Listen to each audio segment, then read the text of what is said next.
जय सिया राम। तो आज हम अपने प्यारे कथा रसिक श्री सीताराम जी को उनके एक बहुत ही अद्भुत, दिव्य, अनोखे भाव वाले भक्त का चरित्र श्रवण कराने वाले हैं, जिनका नाम है हरिदास जी। हरिदास जी अभी तक हम उन्हीं को जानते हैं जिन्होंने श्री बांके बिहारी जी को प्रकट किया, परंतु ये हरिदास जी कुछ अलग थे, कुछ विरले थे। आपकी निष्ठा श्री राधा वल्लभ जी में थी, अपार निष्ठा थी। वृंदावन से प्रेम अद्भुत था, एक अनोखा प्रेम था जिसे समझना भी कठिन है कई बार। तो आगे श्रवण करेंगे आपके अद्भुत और विरले प्रेम को। आप वैसे तो जाति के वैश्या थे, बनिया थे, लेकिन अद्भुत प्रेम रखते थे श्री राधा माधव में, श्री राधा वल्लभ लाल जी में। आपकी मैया भी अद्भुत भक्ता थी। उन्होंने खूब ठाकुर जी की आराधना की और वरदान प्राप्त किया कि मेरे जो पुत्र हो वो मेरे या परिवार के लिए ना हो, मेरा पुत्र मेरा ना होकर भक्तों का हो, संसार की सेवा ना करे, भक्त जनों की सेवा करे वो। ऐसा अद्भुत पुत्र की कामना की थी इनकी मैया ने। फलस्वरूप आपका प्राकट्य हुआ। आपकी माता ने आपका जन्म ही भक्त, भक्ति, भगवंत, गुरु इन्हीं की सेवा के लिए किया था, और वैसे ही आप रहे, आजीवन संतों की सेवा की। ठाकुर जी को खूब लाड लड़ाया, वृंदावन से खूब प्रेम किया। कहने को तो आप बनिया थे, तुलाधार। कई लोग उपहास भी करते थे, कहते थे केवल वैसे ही तो हैं आप। कुटिल जल तो कहते थे तुलाधार है, डंडी मारने वाले हैं, घपलेबाजी करते हैं, बगुला भक्त कहते थे आपको। लेकिन हर कोई भक्त को थोड़ी समझ सकता है, कोई कितना ही व्यंग करे, लेकिन आप अद्भुत भक्त थे। सज्जन लोग आपको देख के कहते थे कि आप वही महाभारत वाले तुलाधार भक्त हैं। महाभारत काल में भी एक बनिया भक्त हुए जो बहुत अद्भुत थे। तो वैसे ही आप बनिया होकर भी अद्भुत भक्ति करते थे ठाकुर जी की, खूब प्रेम रखते थे, अपनी टेक के पक्के थे, विश्वास पूर्वक भक्ति पक्ष को धारण करने वाले थे। हरिदास जी में ऐसी अद्भुत भक्ति थी, गुप्त थी, लेकिन ऐसी भक्ति थी, ऐसी संत सेवा थी कि इन्हें कई जगह तो कामधेनु के जैसे कहा गया है। जैसे पुराने जमाने में वशिष्ठ जी के पास कामधेनु होती थी कि संत आए तो कामधेनु उनके हिसाब से सब कुछ प्रकट कर दे, उनके मनोरथ को जानकर। वैसे ही आप थे, संतों के हृदय की बात को जान जाते थे, उसी अनुरूप सेवा किया करते थे उनकी। कोई संत क्या पाना चाहता है, क्या इच्छा है, सब आप जान जाते थे। किसी के वाक्यों से अनुमान लगा लेते थे कि क्या इच्छा है, क्या होना चाहिए, और वही सत्य होता था। जैसे कि एक समय संत सेवा हो रही थी, कुठारी ने पूछा कि आज कितने मूर्तियों के लिए सामान भंडार से भेजूं, कितने भोजन का सामान भेजूं। उसी समय किसी संत ने वार्तालाप में प्रसंग चलाते हुए ऐसी कहा, सवा मन शालिग्राम जी की बात कुछ कही, वृंदावन की कथा सुना रहे थे कुछ। तब इसी वार्ता को ठाकुर जी का संकेत माना और कहा कि आज ठाकुर जी को सवा मन का भोग लगेगा। सवा मन का भोग लगा तो तभी पंगत के समय 125 संतों की जमात आ गई। तो ऐसे अद्भुत कृपा करते थे ठाकुर जी, इन पे संकेत दे दिया करते थे कि संतों की क्या इच्छा है। संतों भक्तों सबकी इच्छा का खूब मान करते थे। बहुत परोपकारी थे आप, इस युग के कामधेनु कहे जाते थे इसीलिए ही। आपका निवास स्थान काशीपुरी के निकट ही था, लेकिन आपने प्रतिज्ञा ली थी कि मैं ब्रज वृंदावन में ही शरीर छोड़ूंगा, क्योंकि काशी में मरने से तो मुक्ति प्राप्त हो जाएगी। देव वाक्य है ये, स्वयं शंकर जी का कथन है, काशी मरत जंतु अवलोकी, जासु नाम बल करो बिसोकी। कहते हैं मुक्ति की जन्म भूमि और ज्ञान की खानी, वहाँ सर्वदा भवानी और शंकर जी निवास करते हैं। वहाँ मुक्ति ही मुक्ति मिलती है, बस कोई भी शरीर छोड़े, कीट पतंग तक को मुक्ति मिल जाए। तो काशी में शरीर छोड़ने पर तो केवल ये मुक्ति होगी, और वैष्णवों को ये अभिष्ट नहीं, क्योंकि हमें तो सेवा करनी है ना, ठाकुर जी के पास जाना है। मुक्ति लेके क्या करेंगे वैष्णव? तो यही उनके भाव कि मैं काशी में शरीर नहीं छोड़ूंगा, मुझे तो वृंदावन में शरीर छोड़ना है, सेवा करनी है, वृंदावन की रज में ही मिल जाना है, सदैव अपने ठाकुर जी के पास रहना है। कहा जाता है हरिदास जी के यहाँ खूब संत सेवा होती थी। तो एक बार एक ब्रिजवासी ठग वैष्णव वेश धारण करके आपके यहाँ आ गया। बहुत दिन तक रहा और एक दिन जब हरिदास जी घर पे नहीं थे, उनकी स्त्री को अकेला देख उस ठग ने उनको खंबे से बांध दिया, मुख पे कपड़ा भर दिया और उसके बाद पूरे घर में चोरी की, पोटलियां बांध ली सब सामान की और उन स्त्री के शरीर पे भी जितने आभूषण थे वो भी उतारने लगा। इसी समय अब हरिदास जी आ गए। अब तो हरिदास जी ने उस ठग से कहा, अरे अरे आप ये क्या कर रहे हैं। इन्हें देखे तो वो ठग बहुत डर गया, लज्जित हो गया, कांपने लगा, चरणों में गिर गया, इनके क्षमा याचना मांगने लगा। तब तो अब इन्होंने भी सोचा कि अरे हमने तो व्यवधान डाल दिया, लेकिन पत्नी के मन में अश्रद्धा ना हो जाए संतों के प्रति। तब आपने कहा, अरे भगवान मैं समझ गया, आप मेरी परीक्षा लेने इस ठग के स्वरूप में आए हैं ना, लीला दिखा रहे हैं आप। लेकिन आप ऐसी लीला क्यों दिखा रहे हैं, मेरा तो सर्वस्व आपका है, बिना पूछे जो चाहिए आप ले जाइए, इस स्वरूप में आने की क्या आवश्यकता। आपका अब ऐसा सद्भाव देखकर तब तो वो जो ठग था उसका हृदय परिवर्तित हो गया। उसको भी अनुभव हुआ कि ब्रिजवासी होना कितनी बड़ी बात है और कैसे भक्त है, कितना अद्भुत भाव है ब्रिजवासियों के प्रति इनके मन में। ठगी का परित्याग कर दिया, सच्चे संत बन गए वे भी। ऐसे ही एक बार आपने सुना कि वन में संतों की बहुत बड़ी जमात आई है, खूब कीर्तन हो रहा है, भजन हो रहा है। आपके हृदय में व्याकुल था कि संत दर्शन को जाना चाहिए। उस समय आपकी आयु 95 वर्ष की थी। तो घना जंगल था। अब आप लेकिन हृदय में इतनी व्याकुलता कि संत दर्शन तो करने हैं, तो तुरंत चले गए वन की ओर। लेकिन वन में जाते ही आपने देखा कि एक सिंह ने गाय को पकड़ रखा है और उसे मार डालना चाहता है। अब आपको बड़ी दया आई, तो आप डर गए कि क्या करे, गाय को कैसे बचाया जाए, इतना बल भी नहीं शरीर में कि सिंह से लड़ पाए, क्या किया जाए। तभी स्थिर किया हृदय को, सिंह में नरसिंह भगवान की धारणा की, भावना की, पास गए, प्रणाम किया उन्हें और कहा, भगवान कृपा कीजिए, गौ माता को छोड़ दीजिए, मुझे खा लीजिए। लेकिन सिंह ने तो गाय को छोड़ा ही नहीं, खूब निवेदन किया। तब आपको लगा, अच्छा मेरा तो वृद्ध शरीर है ना, मेरे को खा के इनका पेट कैसे भरेगा, इसीलिए गाय को नहीं छोड़ रहे। तब आपने पुनः कहा, मैं गाय के बदले अपना पुत्र ला दूंगा, आप मुझे मेरे पुत्र दोनों को खा लीजिएगा, लेकिन गौ माता को छोड़ दीजिए। अब ये प्रार्थना सुन के तो सिंह ने गाय को छोड़ दिया। हरिदास जी तुरंत अपने घर आए, अपने पुत्र को समाचार सुनाया। तब तो वे पुत्र भी बहुत प्रसन्न हुआ। कहा, पिताजी आज तो इस नाशवान शरीर का सबसे अच्छा सदुपयोग होने वाला है, मैं बहुत प्रसन्न हूँ। चलिए, कहाँ है वो सिंह। तब तो आप भी बहुत प्रसन्न हुए, पुत्र को लेके वन में पहुंचे। लेकिन देखा सिंह तो सो रहा था, गाय भी भाग गई थी। लेकिन अब तो आपने नाम संकीर्तन शुरू किया, सिंह को वचन दिया था ना पुत्र लेकर आएंगे, उसे खाना, तभी तो गाय छोड़ी थी। अब आपने नाम संकीर्तन किया जिससे सिंह जग जाए, और नाम संकीर्तन सुन के वो सिंह जग गया। भयंकर गर्जना की उसने और आपकी ओर झपटने लगा। लेकिन आप और आपके पुत्र भयभीत नहीं हुए, बहुत प्रसन्न हुए, अपने शरीर को समर्पण करने के लिए तैयार हो गए। सर्वत्र प्रभु के दर्शन कर रहे थे आप, तो भय किससे लगता। आपकी यही निष्ठा देखकर, सिंह में भी नरसिंह को देखकर बहुत प्रसन्न हुए ठाकुर जी। स्वयं सिंह की जगह नरसिंह भगवान प्रकट हो गए, दर्शन दिए आपको। आपने भी बहुत प्रेम से नमस्कार तो किया, लेकिन आप तो राधा वल्लभ जी के प्रेमी, हृदय में संतुष्टि नहीं हुई। कुछ कहा तो नहीं, लेकिन हृदय में तो राधा वल्लभ जी की शोभा बसी थी, उनके दर्शनों को ललायित हो रहे थे आपके नयन। और नरसिंह भगवान भी जान गए थे ये।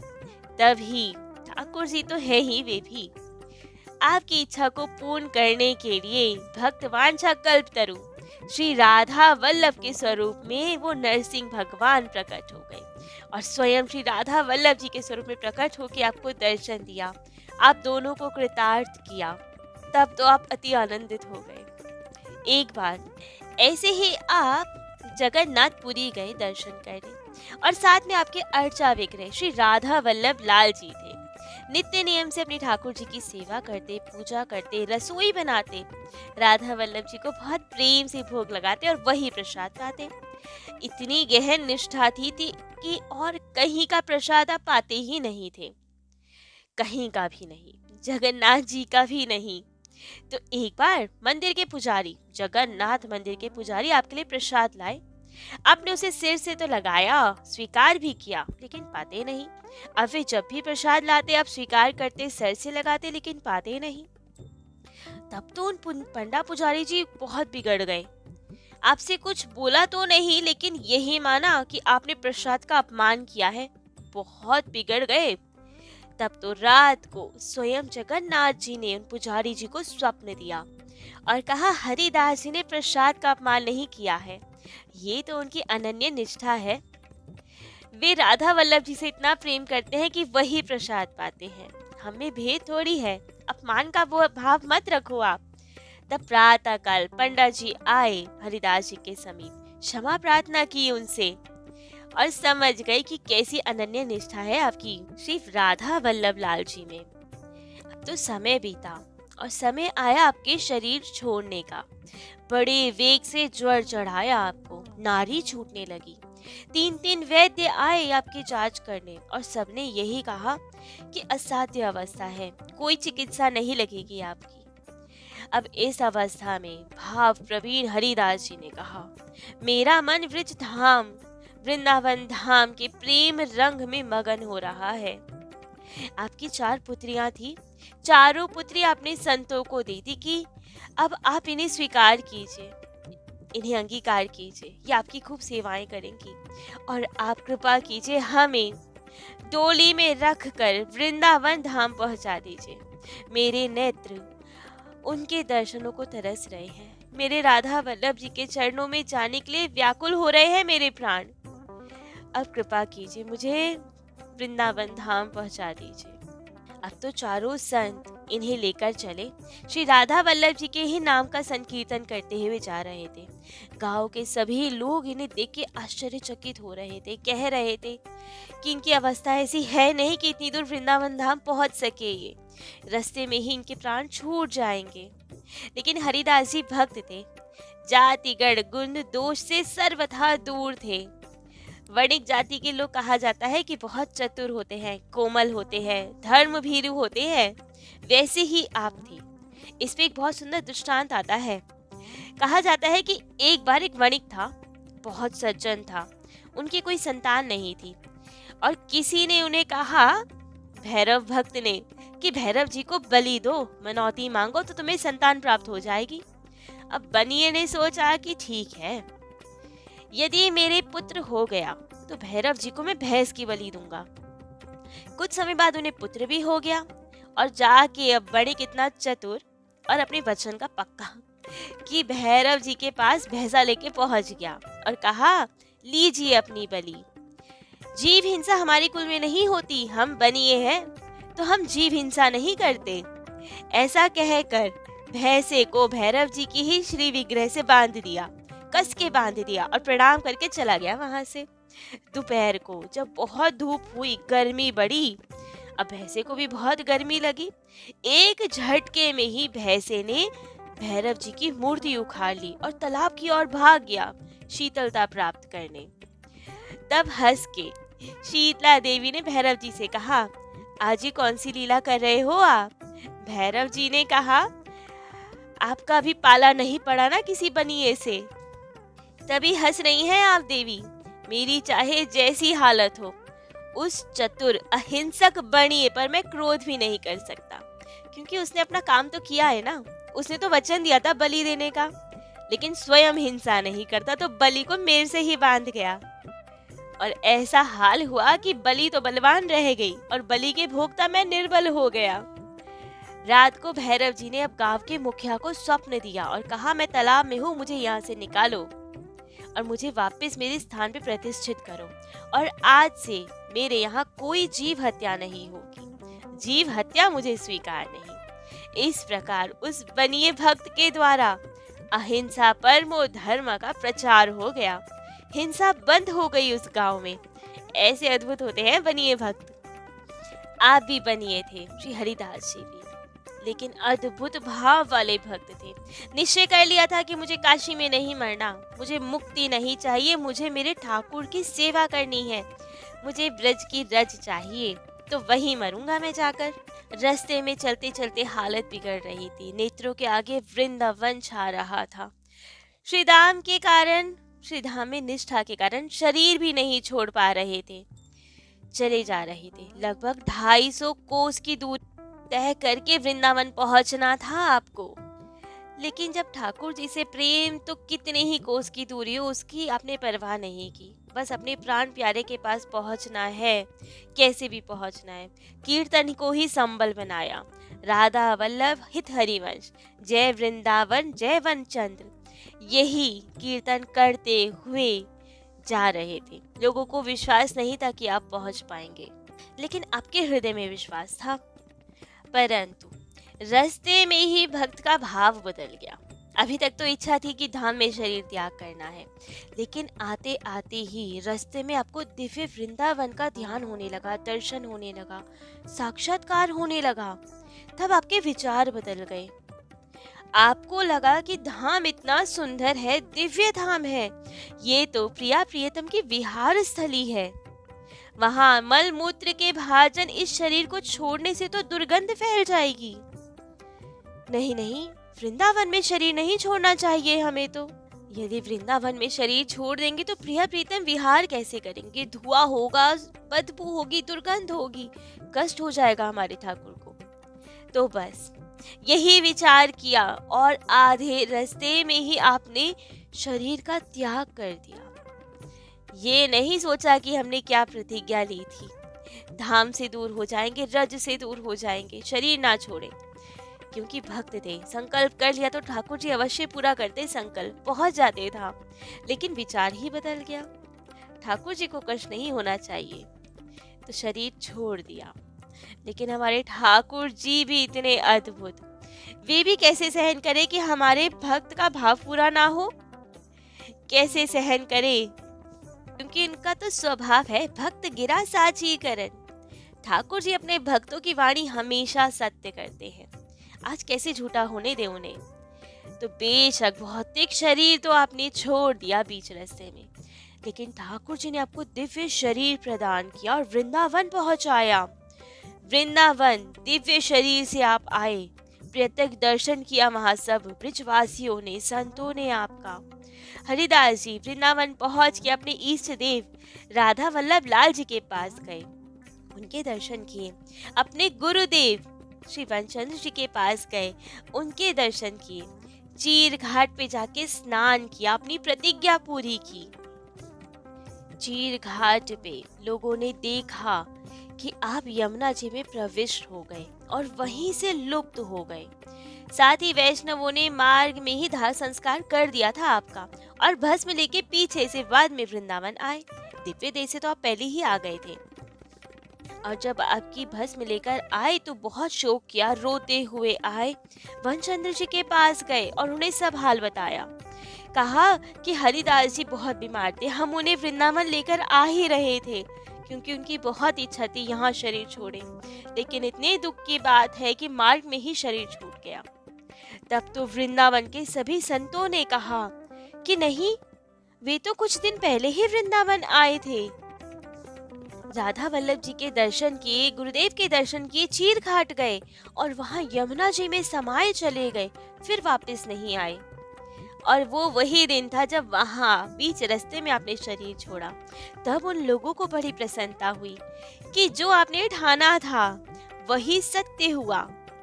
देखने में भौतिक शरीर आपने वहां त्याग किया था, लेकिन दिव्य देह से आप वृंदावन ही आए थे, और वृंदावन यमुना जी के जल में ही आप लीन हो गए थे। वहीं से गोलोक धाम को प्रस्थान किया था आपने। वृंदावन जी की स्तुति करते करते देह का त्याग किया।